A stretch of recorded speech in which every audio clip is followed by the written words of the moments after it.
¿por qué Cristo no ha venido? ¿Usted se ha preguntado? Una pregunta que nos hemos hecho los creyentes que anhelamos que venga, los creyentes que sabemos que la promesa se ha pospuesto, por supuesto los incrédulos también, y lo han hecho para decir que no va a venir. Entonces es una pregunta importante, ¿por qué Cristo no ha regresado? Y lea conmigo en Hechos 3, 20 y 21.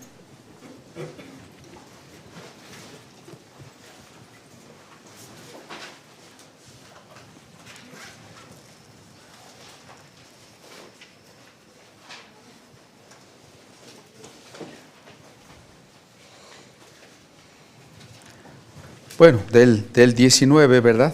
Del 19. Así que arrepentíos y convertíos, para que sean borrados vuestros pecados, para que vengan de la presencia del Señor tiempos de refrigerio, y Él envíe a Jesucristo, que os fue antes anunciado, a quien de cierto es necesario que el cielo reciba, hasta los tiempos de la restauración de todas las cosas, de que habló Dios por boca de sus santos profetas, que han sido desde el tiempo antiguo. Voy a leer el verso 20, que en el texto griego comienza en realidad desde la mitad del 19, y que dice lo siguiente: Opos an elthosin kairoi anaxitheos apoprosopu tu Kyriou que apostili ton prokerismenon imin Christo Iesun. Muy importante, lo voy a decir con calma porque la idea es muy importante. Opos an elthosin, a fin de que vengan, kairos, tiempos, kairos. Kairos es una palabra griega para tiempo diferente a cronos.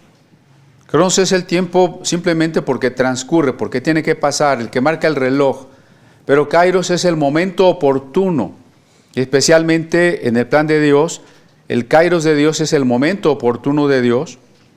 Kairos anapsixeos, de refrigerio, de renovación, de resurrección. Apoprosopo, de la presencia, tu Kyriou, del Señor, que apostili, y Él envíe, tom prokegerismenon, al previamente designado, imin Christo Iesun, para ustedes, Cristo Jesús.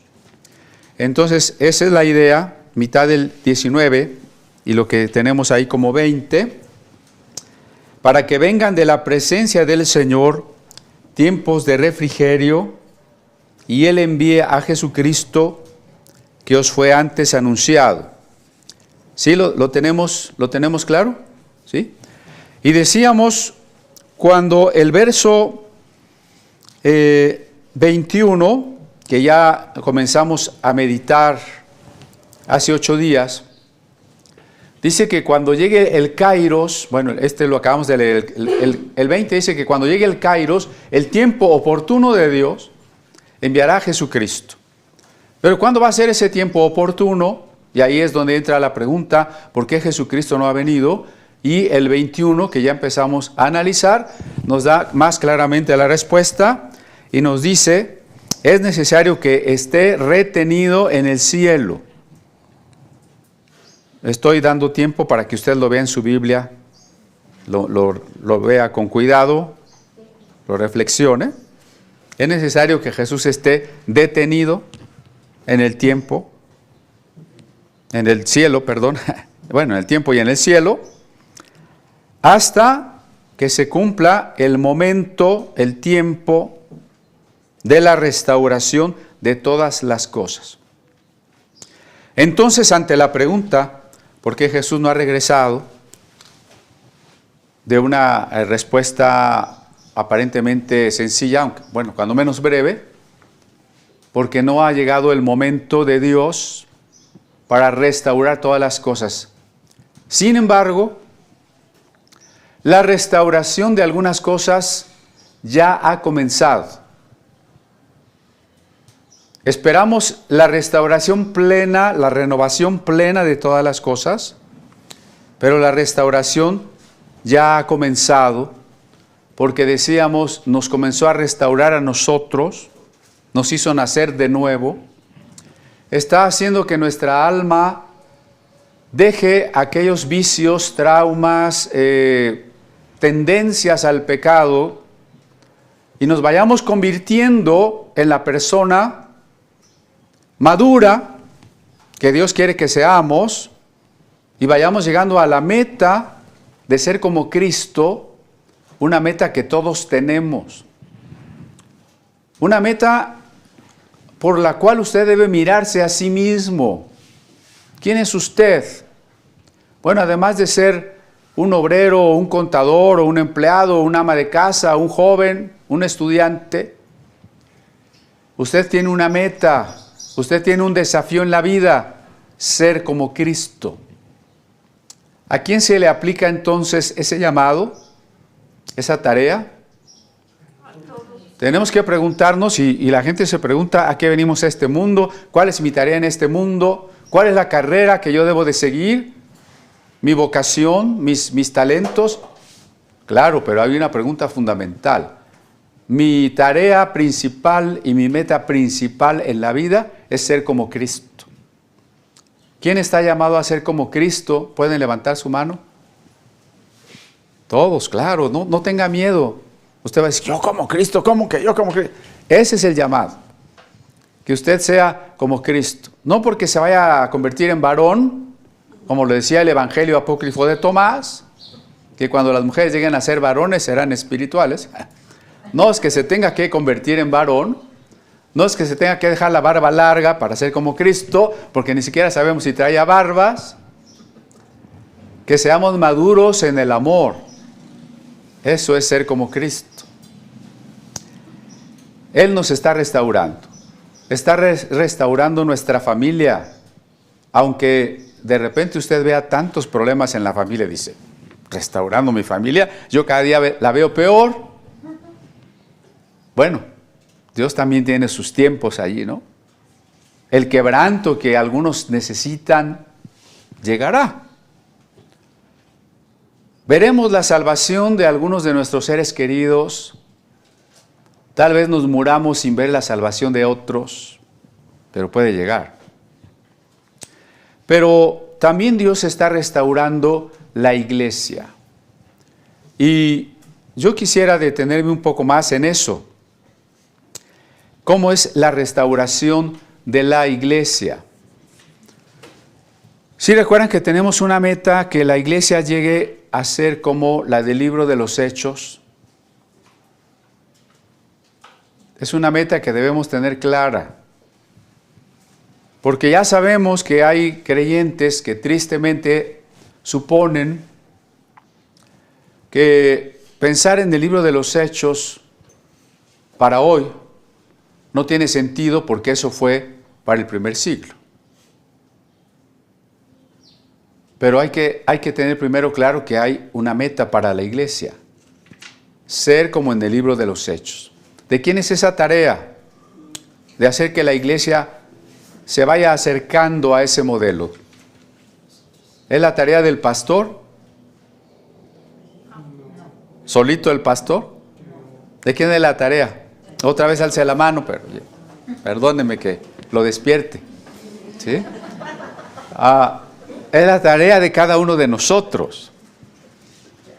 Ir haciendo nuestra parte para que la iglesia sea como la iglesia del libro de los Hechos. Pero la historia nos muestra entonces que la iglesia ha llegado a estar en algunas épocas demasiado lejos del modelo del Nuevo Testamento. Por ejemplo, compare a Pedro y Juan cuando le dijeron al cojo, y esta es la perícopa de toda la sanidad del cojo, ¿se acuerda?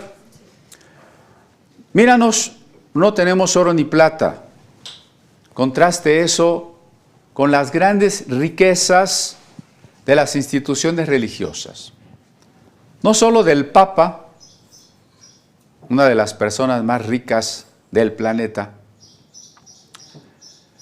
sino de los obispos o de algunos nuevos apóstoles que tienen sus grandes mansiones y su jet privado. Ya no hay igualdad, ¿no? Ni plata ni oro yo tengo, no se compara con otros llamados o supuestos ministerios. Cuando la iglesia seguía la enseñanza de Jesús de poner la otra mejilla al que nos abofetee, comparémoslo con el llamado a los ejércitos cristianos para ir allá a la Tierra Santa a matar musulmanes, las cruzadas, las guerras santas. ¿Se parece la iglesia de las cruzadas a la iglesia apostólica? No.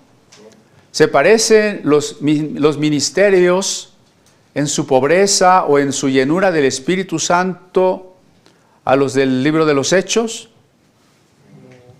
Cuando la iglesia con el poder del Espíritu predicaba y era el Espíritu quien convencía a las personas de pecado y de reconocer el señorío de Cristo, comparémoslo con el tiempo en que la iglesia te bautiza quieras o no quieras, porque te bautiza recién nacido. Y como el bautismo es indeleble, no se puede borrar, si cuando tú eres adulto te desvías de la doctrina, entonces la Inquisición tenía el poder de prenderte y torturarte para que confesaras tus herejías. ¿Pero cuál es herejía? Tú confiesa. ¿Quién me acusó? ¿De qué me acusa? Confiesa. Y la gente era torturada terriblemente. Y después algunos que insistían en no confesar, o algunos que no creían exactamente lo que la iglesia enseñaba, terminaban quemados. ¿Se parece a la iglesia apostólica? Pedro y Juan quemaron a alguien. Alguien dirá, bueno, sí, Pedro habló y Ananías y Zafira cayeron muertos. Sí, pero Pedro ni los torturó, ni los quemó, ni los metió a la cárcel. Si lo que fulmina es la santidad de Dios, pues ahí no soy yo, ¿verdad? Eso se llama autoridad espiritual. Pero la Inquisición no tenía una autoridad espiritual, tenía una autoridad política, policíaca, represiva. La inmoralidad que ha llenado a la iglesia en muchas épocas, en los conventos incluso, cuando Martín Lutero era un monje agustino, tratando de entender la salvación, de encontrar la certeza del perdón de sus pecados, fue enviado a Roma. Él fue con grandes expectativas, pensando que pues casi iba a visitar el cielo. Y seguro después de venir de Roma, estaría con la paz espiritual que buscaba. ¿Qué se encontró en Roma? Nos cuenta un gran comercio del Evangelio. Quien subiera a los escalones sagrados ganaba indulgencias, pero todo se cobraba, por todo había que dar dinero, todo se vendía, medallas, fetiches, crucifijos, agua bendita, todo se vendía. Ya parecía pare de sufrir. Lejos de Cristo, lejos de los apóstoles que nunca vendieron algún objeto o cobraron por alguna práctica que prometiera la bendición de Dios. No me bajo porque descontrola la cámara, pero sí me gustaría luego ir ahí con el que se está durmiendo para predicarle directamente.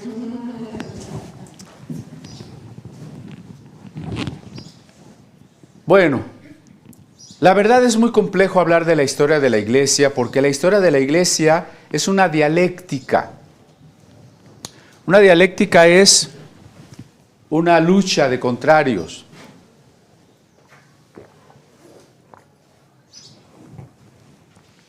¿Cuáles son los contrarios en la historia de la iglesia?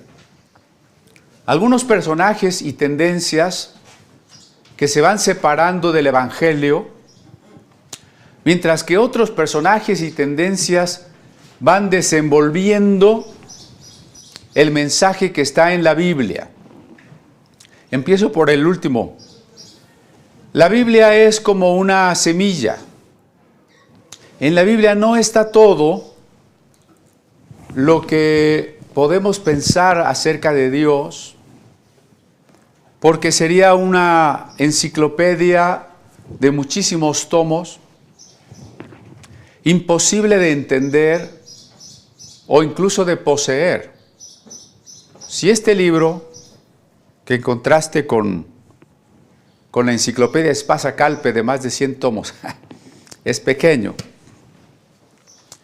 ¿cuánto ha costado que se traduzca? ¿Cuánto ha costado que llegue a nosotros? ¿Cuánto ha costado que usted lo lea completo? Ahora imagínese una obra inmensa. Lo que está en la Biblia es como una semilla, y como toda semilla, una vez que germina, va desplegando sus potencialidades, va creciendo la planta. Un ejemplo, en nuestros días hay problemas éticos, biológicos, sociales, para los que no vamos a encontrar un versículo en la Biblia que explícitamente nos dé una respuesta. Por ejemplo, se aprobó hace algunos años en la Ciudad de México la eutanasia. Bíblicamente hay un versículo que avale o repruebe la eutanasia. ¿Qué es la eutanasia? El suicidio asistido. ¿Es válido? ¿Es moral?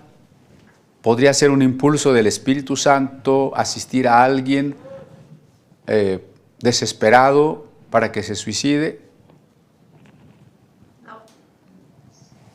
Bueno, pero no hay un versículo.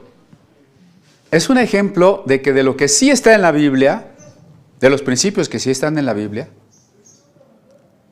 tenemos que extraer las aplicaciones para nuestro tiempo. ¿Sí? Hay muchos problemas hoy.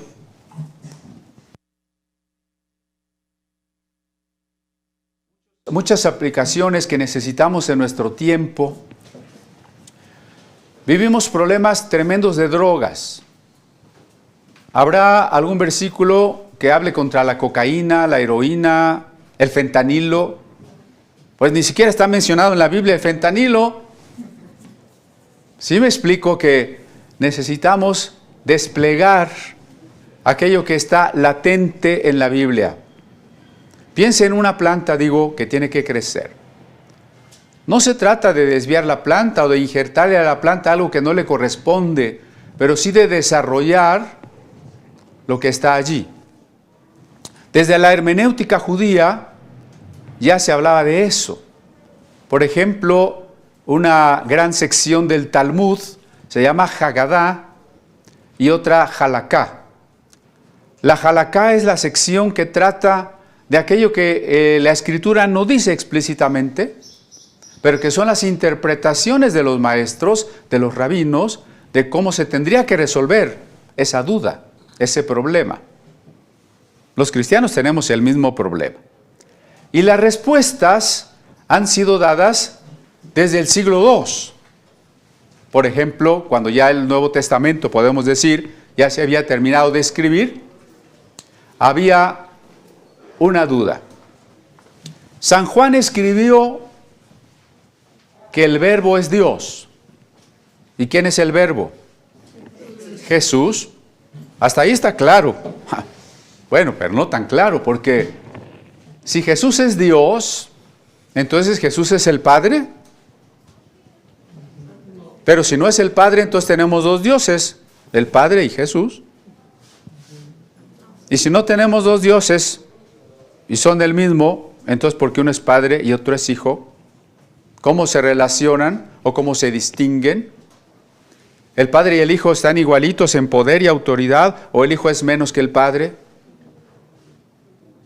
Bueno, no vamos a contestar ahora a esas preguntas. Solo quiero mostrarles por qué los pensadores cristianos desde los primeros siglos tuvieron que empezar a desplegar lo que estaba implícito en la Sagrada Escritura. Entonces tenemos este primer movimiento a lo largo de toda la Iglesia, el desarrollo de las doctrinas o dogmas, en el buen sentido de la palabra, de la cristología, de las dos naturalezas de Cristo, de la doctrina de la Trinidad, de la naturaleza de la Iglesia, de la escatología. ¿Cómo es que Cristo va a venir? Cuando Apocalipsis dice que el diablo será atado 1000 años, ¿son 1000 años literales o 1000 años simbólicos? Toda esta tarea de evangelizar a otros pueblos no evangelizados, la tarea de recuperar los manuscritos bíblicos y traducirlos, copiarlos y conservarlos, la tarea de desarrollar la teología en su encuentro y enriquecimiento con la filosofía, la tarea de crear cultura y lograr que en el mundo naciera una cultura cristiana que tenía un carácter universal. Todo eso es el movimiento en sentido positivo. La Iglesia positivamente siempre ha estado creciendo, siempre se ha estado expandiendo, siempre ha estado evangelizando. Pero a la par, y por eso es una dialéctica, porque son contrarios, a la par la Iglesia o personajes, decía yo, sectores de la Iglesia, se han estado alejando menos o más del Nuevo Testamento. Cuando una iglesia enseña que somos salvos portándonos bien, se ha alejado del Nuevo Testamento. Cuando una iglesia nos enseña que si damos ofrendas es porque Dios nos va a bendecir o a perdonar los pecados, se ha alejado del Nuevo Testamento. Cuando un ministro enseña que él tiene una dignidad y una autoridad especial y que le deben de decir papá y besar la mano, ahorita a la salida, se está alejando del Nuevo Testamento. Y así son estos 20 siglos de historia de la Iglesia. Esta dialéctica entre el crecimiento, el desenvolvimiento de la Iglesia y las herejías que han invadido a la Iglesia y el sincretismo, porque la Iglesia revolvió sus creencias con otras creencias. Ya dijimos que el cristianismo primitivo no tenía templos. Hoy ponemos gran importancia en los templos. Los apóstoles no andaban vestidos de vestiduras lujosas. No tenían sus capas púrpura, sus túnicas rojas, sus grandes gorros o sombreros, sus anillos y toda la parafernalia que les caracteriza, ¿no? Hay muchas cosas en las que hemos mezclado el Evangelio con ideas de otras religiones. El pan que partieron los discípulos con Jesús la última noche, el pan sin levadura de la Pascua, no era para nada una oblea redonda con el símbolo del sol. Y así podríamos multiplicar los ejemplos que en doctrina, que en liturgia, que en formas de gobierno de la Iglesia, la jerarquía, se ha desviado del Nuevo Testamento. Esa lucha constante de contrarios a lo largo de toda la Iglesia. Pero ¿qué nos dice entonces el principio de la restauración de la Iglesia? Que aunque hubo siglos de gran oscuridad, no quiero calificar a la Edad Media de edad oscura, porque no lo fue. Ese es un invento de los que se llamaron a sí mismos los ilustrados. Los ilustrados decían, la luz llegó con nosotros, los otros estaban a oscuras.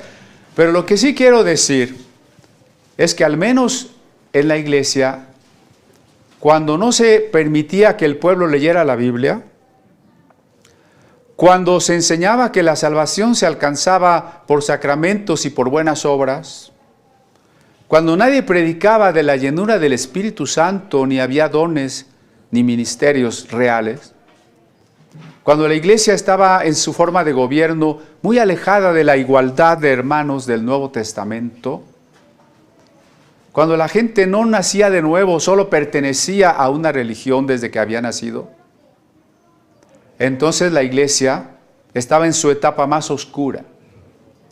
De esa etapa más oscura Dios ha ido levantando personas que vuelvan a predicar y vuelvan a enseñar lo que debemos de recuperar. Así podríamos decir que la recuperación comenzó con Martín Lutero, con todos los defectos que usted quiera o cualquiera pretenda encontrarle a Martín Lutero. Nosotros no tenemos santos, ¿o sí? ¿Es San Martín Lutero? ¿San Casiodoro de Reina? ¿Verdad que no? Pero cuando él volvió a predicar lo que estaba en la Biblia, pero que se había perdido, que la salvación es un regalo de Dios, nos lo regala no por las obras, sino por su puro amor, entonces se recuperó, se restauró la doctrina de la salvación, ¿no? Cuando vino el movimiento pietista y a su vez heredero de ellos el movimiento pentecostal, se recuperó la doctrina de que deberíamos ser llenos del Espíritu Santo.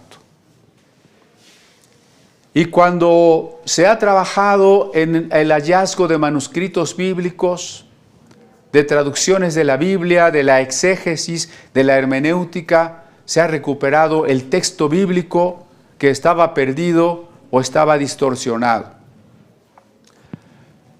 Y así cuando nosotros volvemos a trabajar en la investigación teológica para saber qué nos falta, cómo podemos recuperar también los dones del Espíritu y los ministerios, el gobierno más bíblico de la iglesia, cómo vivir la entera santificación, cómo evangelizar con un evangelio bien centrado en Jesucristo, cómo volver a poner en el primer lugar la enseñanza de la resurrección de Cristo, cómo volver a entender a Dios como San Juan desde el amor, como su principal atributo del que derivan sus demás atributos. Estamos trabajando en la restauración de la iglesia y ese debe ser una carga, un anhelo que nos debe de caracterizar. Que si le preguntan, bueno, ¿y tu iglesia qué tiene de diferente con otras iglesias? No se trata de tener algo diferente porque queremos ser los únicos, o nomás porque como los jóvenes, ¿no? Yo quiero ser diferente, entonces me pongo un tatuaje aquí. Y ya eres igual a otros chorromil que tienen un tatuaje aquí, pero según tú eres diferente. Si queremos que alguna diferencia sana, positiva, nos caracteriza o nos caracterice, es el deseo de volver al modelo del Nuevo Testamento. Es el deseo de volver al modelo de la iglesia del libro de los Hechos. ¿Sí?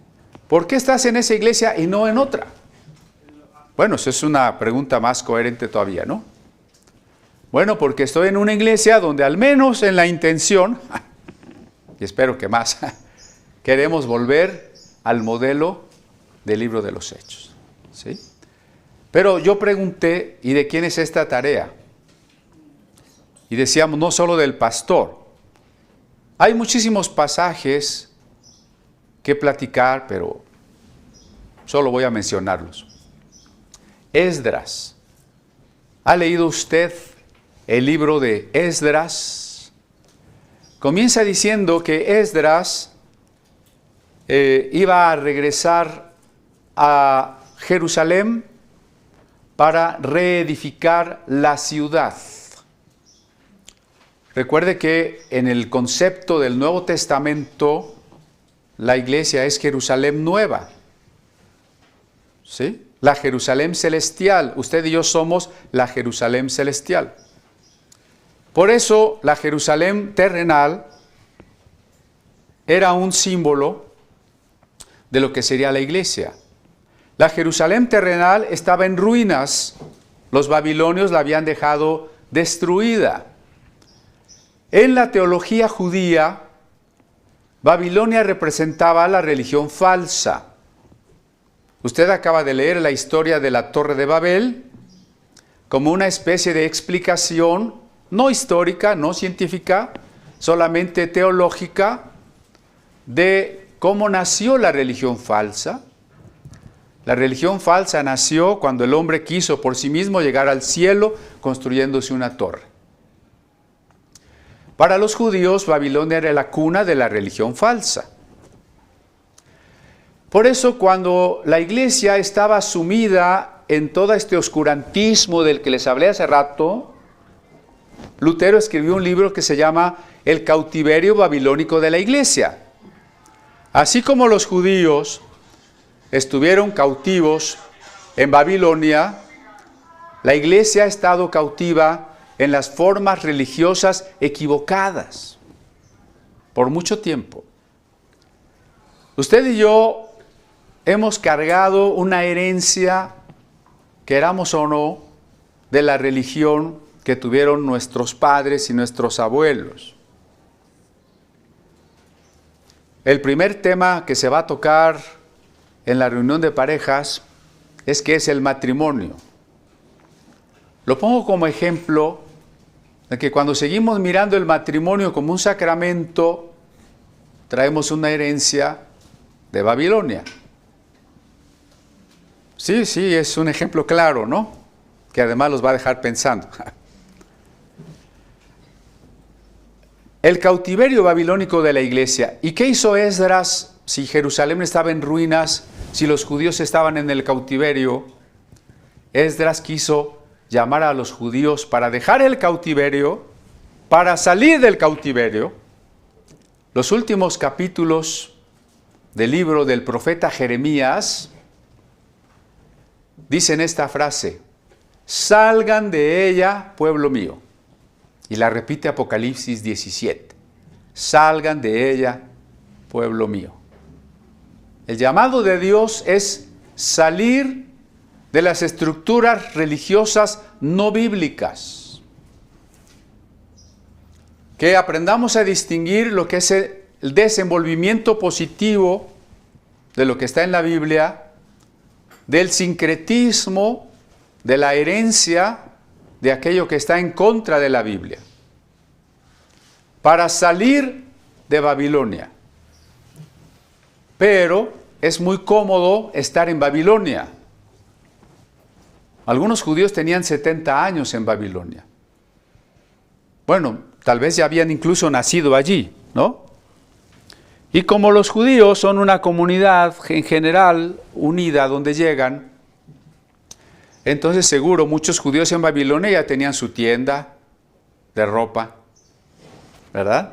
Ya tenían su casa en Polanco, ¿no? Es decir, ya estaban muy cómodos. Y cuando Esdras dice, vámonos de aquí, ¿a dónde? Allá donde hay puras ruinas y polvo, donde no hay nada, no hay ni camiones. Yo no me voy. Entonces, es más cómodo quedarse en Babilonia.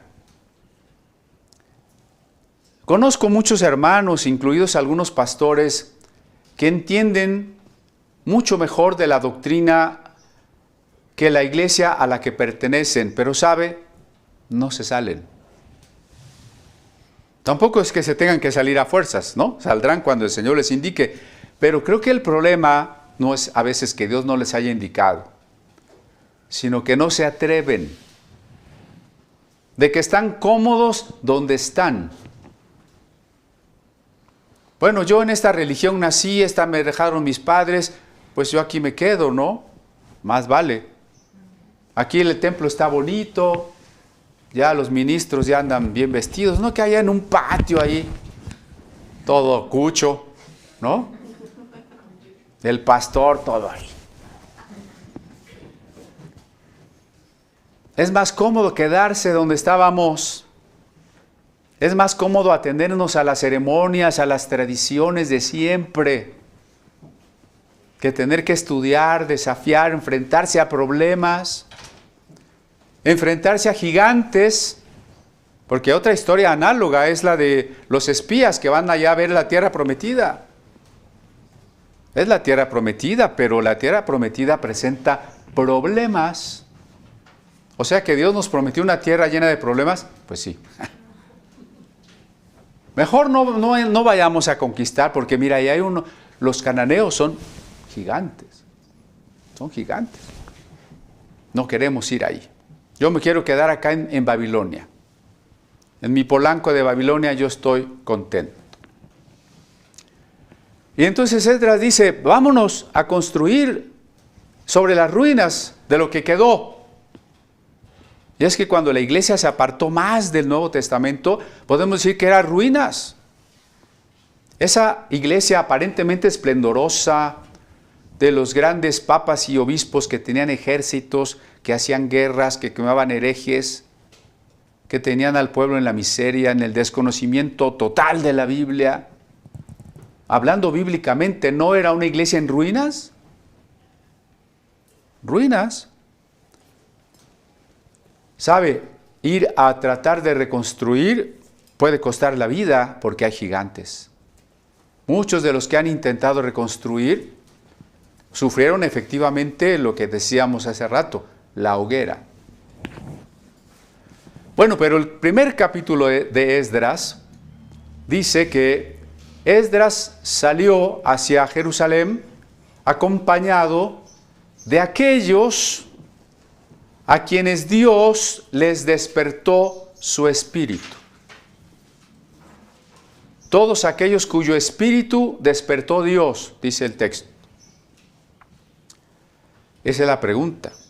¿Estará mi corazón dispuesto a ser motivado por Dios para buscar la restauración de la iglesia? ¿O me quedo muy cómodo con lo que ya tengo? Yo hago mi lectura devocional de la Biblia y no me meto en esos problemas que luego dice el pastor, que luego ni le entiendo nada. ¿Sabe por qué muchos hermanos que podrían estar aquí no se quedaron como miembros de comunidad? Creo que por dos cosas. Porque la música no es rock and rollera. Por eso muchos no se quedaron. Y porque el pastor predica 1 hora bien aburrido. Por eso no se quedaron. Porque es bien cómodo ir a una iglesia donde se predica 15 minutos de cosas bien bonitas, bien ligeritas, donde pues cantamos 1 hora acá, rock and roll, ¿no? Eso es bonito. Pero estamos dispuestos a estudiar, a investigar, a preguntarnos, a ser transformados, a ser desafiados, a estar incómodos e inconformes de que pase domingo tras domingo y sigamos igual en nuestra vida personal. Eso debería incomodarnos, casi debería enfurecernos y decir, tiene que haber algo más, tengo que crecer, tiene que ser diferente. Y eso afecta a mi familia, eso afecta a los hijos. Hay muchas parejas creyentes cuyos hijos llegan a la adolescencia y ya no quieren saber de Dios. ¿Será que los papás les dieron el mejor ejemplo, la mejor educación cristiana? ¿Los guiaron en la mejor transformación del espíritu? Tal vez no lo supimos hacer. Es la primera vez que somos papás. Pero aún es tiempo. Hay que ir cambiando cada día. Hay que comprometernos con la salida de Babilonia para preguntar a la Biblia, ¿qué hay aquí que me falta? ¿Y qué tengo yo como costumbre, como idea, como doctrina, que no está aquí y que por tanto tendría que superar para volver a la Biblia? Entonces, la restauración de la iglesia no va a ser al menos en estos momentos de la historia, no va a ser total, porque Jesús lo ilustró en una parábola que está en Mateo capítulo 25, cuando cuenta de 10 damas de compañía que acompañarían a una mujer a su boda. Y como era una costumbre que el novio llegaría por la novia a la casa en una especie de rapto ceremonial, ya arreglado, se llevaba a la novia al lugar de la fiesta. Entonces la novia estaba con sus damas de compañía. Pero en esta historia que contó Jesús, el novio se tardó. Ya era de noche. Bueno, se tardó mucho. Ya era la medianoche. Y algunas damas de compañía no traían suficiente aceite en las lámparas para ir en la procesión, porque no se previnieron. Y entonces 5 no traían aceite, 5 sí traían aceite. Las 5 que traían aceite, para resumir, entraron en la fiesta, y las 5 que no traían aceite no entraron en la fiesta. Esa es la iglesia. Hay una parte de la iglesia que al final, como los hebreos, quedaron postrados en el desierto, dice Hebreos capítulo 3. El aceite simboliza al Espíritu Santo. Aquella iglesia que prefirió contemporizar con el mundo, defender las causas y las ideas del mundo, porque era más fácil, porque estaba más de moda, porque así decían los últimos filósofos, porque lo demás le pareció tradición, no tienen aceite. Si usted quiere ser de las vírgenes que se despiertan a la voz que dice, he aquí viene el esposo, es tiempo de despertar, es tiempo de restaurar, de estar lleno de aceite, lleno del Espíritu.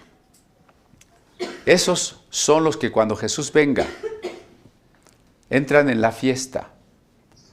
Entonces la restauración de la iglesia no fue para todos los judíos, porque no todos salieron de Babilonia. No es para toda la iglesia, porque 5 vírgenes eran insensatas, eran imprudentes.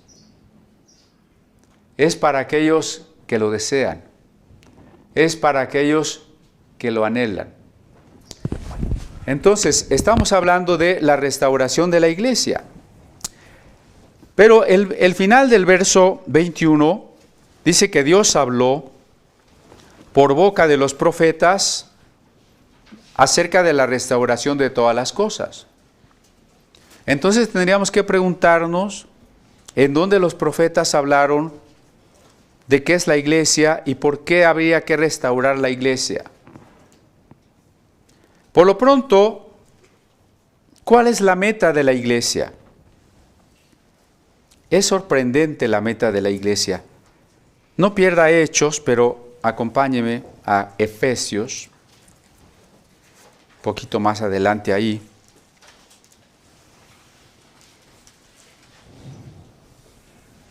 Efesios 1:23, está hablando de la iglesia, está hablando de Cristo como cabeza de la iglesia.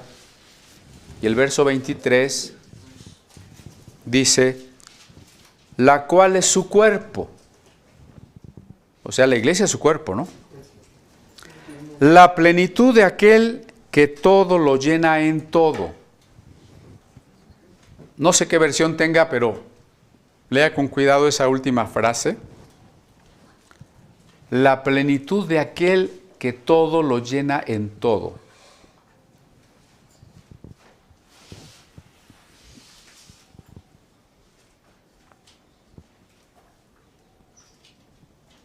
Porque lo que parece decir es que la iglesia es la plenitud de Cristo. ¿No dice algo así? ¿Que la iglesia es la plenitud de Cristo? ¿Y no suena eso bastante atrevido? A ver, toda la carta a los Efesios está hablando de quién es Cristo. Pero luego dice que Cristo, en el 21, está sobre todo principado, poder, señorío, sobre todo nombre que se nombra. Cristo queda encumbrado de manera suprema. Pero luego se atreve a decir que la iglesia es la plenitud del que está hasta arriba. Ah, caray. ¿Verdad que sí está fuerte? Estaba consultando varias traducciones. Algunas tratan de traducirlo de otra manera, de decir, bueno, Cristo llena a la iglesia plenamente. Estoy de acuerdo que Cristo llena a la iglesia plenamente, pero no es lo que dice el texto. Lo que el texto dice es que la iglesia es la plenitud de Cristo. ¿Y qué puede significar eso? Que Cristo encarnado, o sea, el Hijo de Dios encarnado, es el Mesías, es Cristo, tuvo una tarea que comenzó en una primera etapa, haciéndose pequeño, haciéndose hombre, limitándose a lo humano y naciendo de María. Pero que Jesús tiene que completar su tarea en una segunda etapa. Cuando no solamente tenga un cuerpo individual como el que tiene resucitado, sino tenga un cuerpo espiritual, tenga un cuerpo místico, comunitario, que son todos los creyentes que Él ha venido a salvar. Entonces la plenitud de Cristo es Cristo en su tarea salvadora, más todos los que Él salvó. Esa reunión entre cabeza y cuerpo es la plenitud de Cristo. ¿Sí me estoy explicando? En esta idea vamos a volver a leer el verso 23. La iglesia es su cuerpo, la plenitud, o sea, la realización completa, la meta de Jesús, la estatura mayor de Jesús, la tarea acabada de Jesús, todo eso quiere decir plenitud, es la iglesia, es su esposa, es que Él está completo, el Jesús encarnado, el Jesús salvador, solo está completo con su esposa, porque vino a salvar, y si al final los que se salvaron no están con Él o no se salvaron, su tarea es incompleta. La plenitud de Jesús es la iglesia. ¿Sí vemos? Entonces, cuando se habla de la restauración de la iglesia, estamos pensando en esto. Ahí también en Efesios 2, 20. Edificados sobre el fundamento de los apóstoles y profetas, siendo la principal piedra del ángulo Jesucristo mismo. Aquí la iglesia es comparada a un edificio. Hay una piedra principal que es Cristo, y luego la enseñanza de los que han fundado las iglesias, en quien todo el edificio, bien coordinado, va creciendo para ser un templo santo en el Señor, en quien vosotros también sois juntamente edificados para morada de Dios en el Espíritu. Otra vez la idea de la meta, ¿no? Si la restauración es que las cosas sean como al principio y que a partir de allí cumplan su propósito, que la restauración lleve a la perfecta consumación, entonces tenemos que entender cuál es la consumación de la iglesia. Ser la plenitud de Cristo, ser un templo completamente terminado, edificado, no un templo a medias, no un templo en ruinas, un templo completo, hermoso. Y Efesios 4:13, hasta que todos lleguemos a la unidad de la fe y del conocimiento del Hijo de Dios. Esta tarea de ser perfeccionados, es decir, de ir madurando en el amor, está otra vez dicha aquí como una meta. hasta que todos lleguemos a la unidad de la fe y del conocimiento del Hijo de Dios. O sea, la fe es la entrega a la gracia de Dios. Y conocer a Jesús es tener comunión con Él, participar. Tenemos que tener tal entrega y participación con Jesús que lleguemos a ser un varón perfecto. Varón aquí es una manera de decir ser humano. Aquí las mujeres están incluidas, ¿no? A la medida de la estatura de la plenitud de Cristo. Como iglesia tenemos que tener la proporción con la cabeza. La plenitud, la estatura de Cristo. Si Jesús es una cabeza perfecta y el cuerpo no es proporcional, usted sabe que una persona bella físicamente mide 7 cabezas y media, ¿no? Según los parámetros del dibujo, usted mide 7 cabezas y media. Pero ¿qué tal si Jesús es la cabeza y su iglesia mide 4 cabezas? Tenemos que crecer. Y también en lo individual, para ser a la plenitud, a la estatura de la cabeza. ¿De acuerdo? Esa es la meta. Muy bien, entonces los profetas hablaron de que la iglesia tenía que llegar a esa meta y por tanto de una restauración. Voy a ir a una serie de textos. Yo creo que no voy a terminar hoy, no se preocupe. No se preocupe, digo, de que se quede hasta la noche, no. Pero sí avancemos en algunos textos. Isaías 54, 5.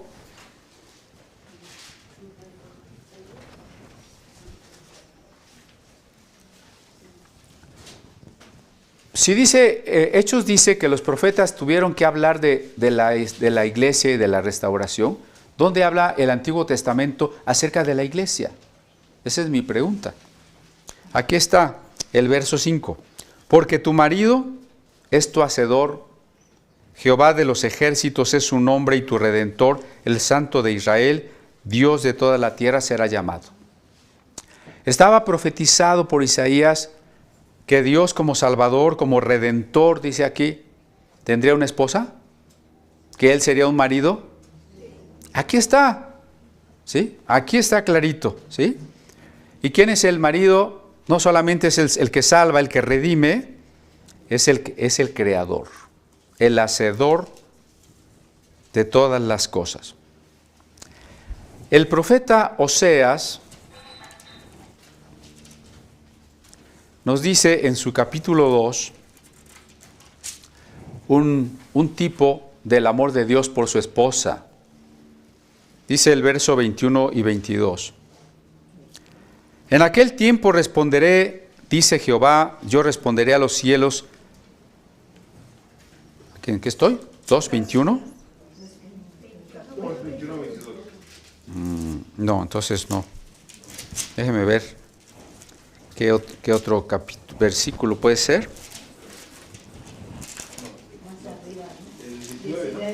19. Gracias.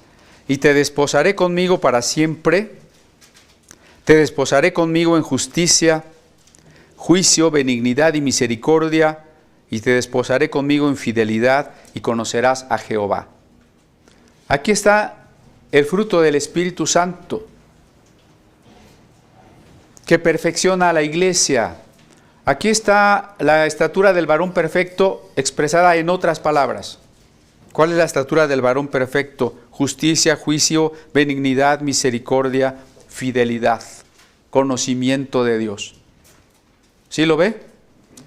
Lo que sucede es que el profeta Oseas recibió de Dios una orden que se casara, y entonces Dios le dijo que buscara una esposa prostituta. Y esa esposa prostituta no dejó de serlo, a pesar de que ya tenía un esposo, ya tenía unos hijos. Por eso dice el 2:5, tu madre se prostituyó, la que los dio a luz se deshonró, porque dijo, iré tras mis amantes. Entonces aquí uno se pregunta, ¿cómo es que Dios le pidió a Oseas que se casara con una mujer así? Y luego cuando ella lo abandonaba, Dios le decía, ve y búscala. Bueno, es que ahora ya es de fulano, pues cómprala, págale a fulano para que te la regrese.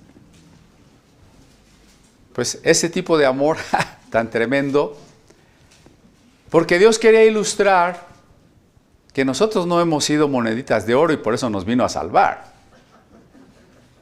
Que Dios nos vino a salvar porque éramos lo peor. Y que aún salvados hemos sido infieles a Dios. ¿Quién desde que conoció a Cristo ya nunca pecó? A ver, alza la mano. ¿Quién desde que conoció a Cristo ha sido de un carácter como Cristo? Hemos fallado tremendamente, ¿no? Pero como Dios nos sigue amando, esto queda ilustrado en la historia de Oseas, que vuelve a buscar a la esposa infiel. Pero la promesa, por eso la promesa al final. Te desposaré conmigo para siempre. Te desposaré conmigo en justicia y juicio, benignidad y misericordia. Y te desposaré conmigo en fidelidad y conocerás a Jehová. Pero también la primera carta a los Corintios, en su capítulo 10, especialmente el verso 4, dice Pablo que todo lo que sucedió en el Antiguo Testamento es una sombra que anunciaba lo que le iba a pasar a la iglesia. Por eso solo mencionaré 3 o 4 episodios en los cuales la iglesia se ve reflejada en el Antiguo Testamento. Por ejemplo, en Levítico 21:13, hablando del sumo sacerdote, porque de acuerdo con la carta a los Hebreos, el sumo sacerdote representaba a Cristo y Cristo es nuestro auténtico sumo sacerdote. ¿Qué se pedía del sumo sacerdote según Levítico 21:13? Tomará por esposa a una mujer virgen, es decir, a una mujer limpia. Pero si acabamos de decir que la iglesia no está limpia, bueno, Efesios dice que Jesús se entregó para lavarla y presentarse una iglesia gloriosa sin mancha. ¿Sí recuerda? Sí. También encontramos a la iglesia tipificada en el gran poema erótico que es el Cantar de los Cantares. Ahí está la esposa, ahí están las palabras de amor de ella para el hombre, del hombre a la mujer, incluso descritos los conflictos entre ellos, el reencuentro y aún más, descrito en forma poética, metafórica, que es una característica de la poesía bíblica, decir las cosas bellamente. No es un accesorio literario, lo importante es el mensaje, no. Igualmente importante es la forma, porque la forma comunica ese mensaje. Digo entonces, describe metafóricamente la intimidad de los esposos. Ahí está en el libro de Cantar de los Cantares. Y en algunos otros tipos de mujeres en la Biblia. Por ejemplo, Eva. El segundo capítulo del Génesis dice que Dios sacó a Eva de la costilla de Adán. ¿Sí dice eso? Cuando usted se pregunta si eso es literal, la pregunta sale sobrando, ¿no? Hay que ir a algo más profundo. Si usted se empieza a contar las costillas, pues no, a mí no me falta ninguna. Mire, lo que significa allí nos da la clave el final del capítulo. Dejará el hombre a su padre y a su madre, se unirá a su mujer y serán una carne. Para ilustrar la unidad del matrimonio, la creación del hombre y de la mujer se narró con la mujer procediendo del hombre. Como de una unidad de la que salen ambos, al final se casan y se recupera la unidad. En ese sentido, Eva es un tipo de la iglesia. Porque cuando Jesús, el segundo Adán, cayó en un sueño profundo, el sueño de la muerte, en la cruz del Calvario, de su costado, de la sangre que brotó de su costado, nació la iglesia. Y ahora la iglesia se ha hecho una carne con Cristo. 1 Corintios 6 dice, el que se une al Señor es uno con el Señor. Y Efesios dice que el esposo y la esposa son símbolos del gran misterio. Cristo y la iglesia son un matrimonio. Entonces, Eva salió de Adán, como la iglesia salió de Cristo, para que así como Eva se casó con Adán y volvieron a ser una unidad, nosotros nos casamos con Cristo para ser un matrimonio eterno, una unidad con Cristo. ¿Qué más dijeron los profetas a través de este otro género que se llama los relatos? Por ejemplo, Rebeca. Abraham, en la historia, esta historia que voy a contar, representa a Dios el Padre. El Padre tiene un hijo único, se llama Isaac, ¿no? Dios el Padre tiene un hijo único, así lo dice Juan 3:16. Dios envió a su hijo unigénito, el único nacido de, y entonces Isaac debe tener una esposa. Y entonces Abraham llama a su ayudante, a su administrador, que se llama Eliezer. Y le dice, Eliezer, ve a buscar una esposa para mi hijo. Esto es un tipo de la acción de Dios buscando a la iglesia, ¿no? Dios el Padre ha enviado al Espíritu Santo a buscar una esposa para Isaac, una esposa para el hijo. ¿Sí lo ve? Y entonces Eliezer se va a buscar a la familia de Abraham y se encuentra con una mujer, pide a Dios algunas señales de que sea esa mujer, pero lo más importante es que cuando le explican a Rebeca que ella puede ser la prometida y puede viajar y casarse con Isaac, la dejan en libertad para que ella diga sí o no. Rebeca pudo haber dudado, pudo haber dicho que no. Rebeca pudo haber dicho, a ver, enséñame en el Facebook a ver qué tan feo está el tal Isaac, ¿no? Pero no había manera, ¿sí? Rebeca tiene que aceptar lo que el embajador Eliezer, lo que el embajador Espíritu Santo le está revelando de las riquezas de Isaac.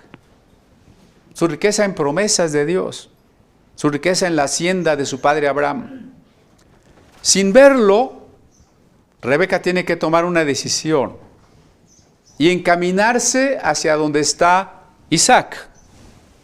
Y en cuanto llega, Isaac la mete en la tienda que había sido de Sara y se unen, ¿no?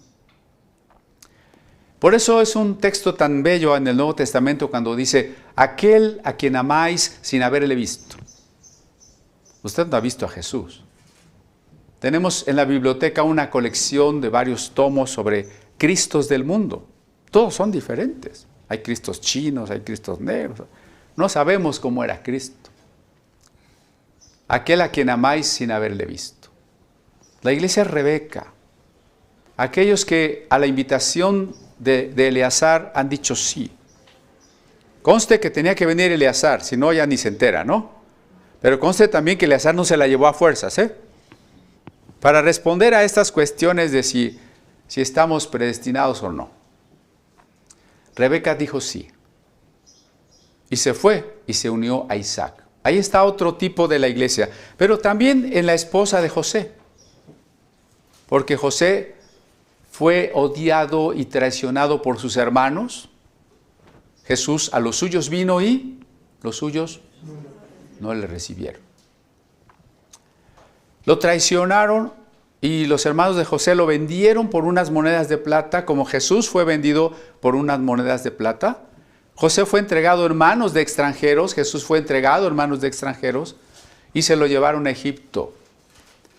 Y si José no murió literalmente, sí murió en el sentido en que estaba condenado a muerte en la cárcel, acusado falsamente de adulterio. Y estuvo 3 años. Como Jesús estaría en la tumba 3 días.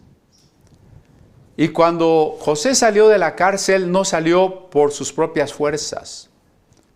por decisión del faraón que lo sentó a su mano derecha. Cuando Jesús salió de la tumba, fue porque el Padre lo llamó y lo sentó a su mano derecha. Y ahí José tomó una esposa que se llamaba Asenat o Asenet.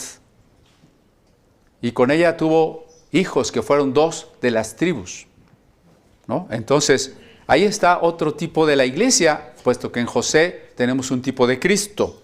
Y también en Ruth, aquella gentil moabita que se quedó viuda. ¿Se acuerdan de esa historia? ¿Sí? Unas mujeres casadas con unos hombres con los que no deberían haberse casado porque eran moabitas y se quedaron viudas. Y resultó que además había hambre, carestía, no había trabajos. Ella podía haberse quedado en su pueblo, porque en su pueblo pues seguramente tenía su familia, a lo mejor hasta sus papás. Cuando menos ella hablaba la lengua moabita, podría tener trabajo en la ciudad donde creció, pero tomó otra decisión. Voy a acompañar a mi suegra que es viuda.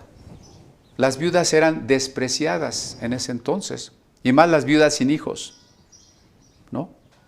Bueno, porque Ruth era una viuda sin hijos, su suegra no.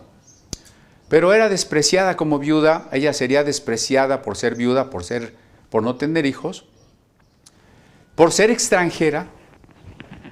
Todavía en algunos países del Oriente, una mujer viuda sufre mucho. En la India, en algunas regiones, las mujeres viudas se consideran castigadas por los dioses, algún mal karma. Nadie les ayuda. Están siendo castigadas, se lo merecen por algo. A pesar de eso, Ruth decide tomar el camino de su suegra, ir a un pueblo que no es su pueblo, para creer en un Dios que no es el Dios que ella tenía antes. Bueno, sabemos que termina casada con alguien que la redime. ¿Por qué? Porque todos los hijos que ella tuviera, según la ley judía, podrían heredar lo que su padre muerto había dejado, siempre y cuando un familiar o un cuñado le diera un hijo que mantuviera el nombre del muerto. Es una ley compleja, se llamaba del levirato, pero no me extiendo mucho en ella. ¿Cómo resumirla? Un varón muy cercano al muerto podía embarazar a la viuda para que el hijo que naciera no fuera de él, sino de el muerto, ¿sí? Y mantuviera la herencia y el apellido y todo lo que correspondía al que ya había muerto. Bueno, ¿quién se atrevió a hacer eso? Un hombre llamado Boz, que la integró no solo al pueblo judío, sino terminó siendo la abuela del rey David, y por tanto, tatarabuela de Jesús. Aquí tenemos entonces una serie de mujeres que representan a la iglesia redimida, a la iglesia llamada, a la iglesia traída de los gentiles, a la iglesia extraída del costado mismo de Cristo. Allí están las palabras de los profetas para decirnos que Dios está formándose una iglesia, una esposa. Pero también decíamos, se requiere la restauración del cosmos. Cuando dice, vendrán del Señor tiempos de refrigerio. Dijimos, refrigerio es restauración, regeneración, renovación. ¿De qué? De la creación, y en el concepto griego, que es todavía más amplio, del cosmos, que es la totalidad ordenada de todo lo que Dios ha hecho. En ese sentido, los profetas también hablaron de que Dios iba a restaurarlo todo.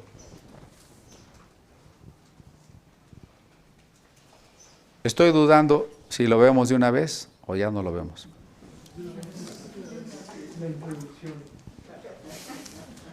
Ok. Quedémonos con que Dios está restaurando la iglesia.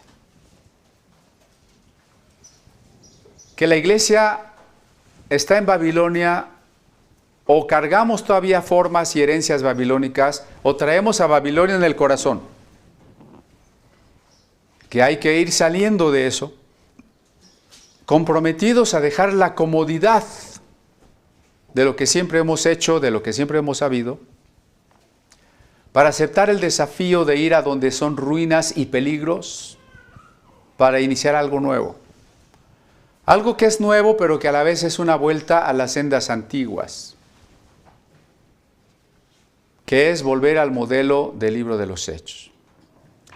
Y que la iglesia entonces tiene una meta a la cual llegar, en lo personal y como grupo. La estatura de Cristo. Porque somos la corona del esposo. Somos la plenitud de aquel que es la plenitud de todo. Cristo es la plenitud del universo. Y la iglesia es la plenitud de Cristo. Por eso cuando las esposas dicen, ¿cómo que sujetarse al marido? Pues no se ha entendido bien que eso implica que la mujer es la corona del marido. El marido puede decir, yo soy la cabeza. Usted diga, sí, pues yo soy la corona. Porque la iglesia es la plenitud de Cristo. Y por eso nos está enseñando a través del gran amor de Dios por su esposa, cuánto nos perdona, cuánto nos soporta, y cómo a través de las historias de estas mujeres podemos colegir que Dios tiene grandes planes para nosotros. Planes que no podemos imaginar. Ruth no podría imaginarse nunca como viuda, en la desgracia y en el hambre, en la gentilidad, que ella va a ser tan bendecida, ¿no? Ni lo que sus descendientes tendrían. No podemos imaginarnos. Pero al final, la salvación consiste en un matrimonio eterno con Cristo. Por eso siempre nuestra énfasis en dos cosas. La salvación es individual, no es la desaparición de la conciencia en el nirvana. Es una salvación individual, la permanencia del yo por la eternidad, de un yo realizado, de un yo restaurado a la persona que Dios quería que fuera. Y la segunda cosa, que siempre que hablemos de salvación y de restauración y de resurrección, tenemos que pensar en el amor como lo más importante. Porque lo más importante de esa unión matrimonial es el amor. Aunque sea importante la casa, los muebles, los trastos, el paseo, el anillo, lo importante es el amor de los amantes. Lo importante es el amor del hombre y de la mujer. Del hombre y de la mujer. De Cristo y la iglesia, no de Cristo con otro Cristo. ¿Sí? Cristo y la iglesia. Un matrimonio eterno, un deleite expresado no solo simbólicamente, también estéticamente, porque es poema en el Cantar de los Cantares, sino también vivencialmente, ilustrado vivencialmente, en el deleite de la comunión de los amantes, de la intimidad de los esposos, se ilustra de la manera más perfecta, más próxima, lo que es la beatitud, es decir, la bienaventuranza, la unión amorosa con Cristo.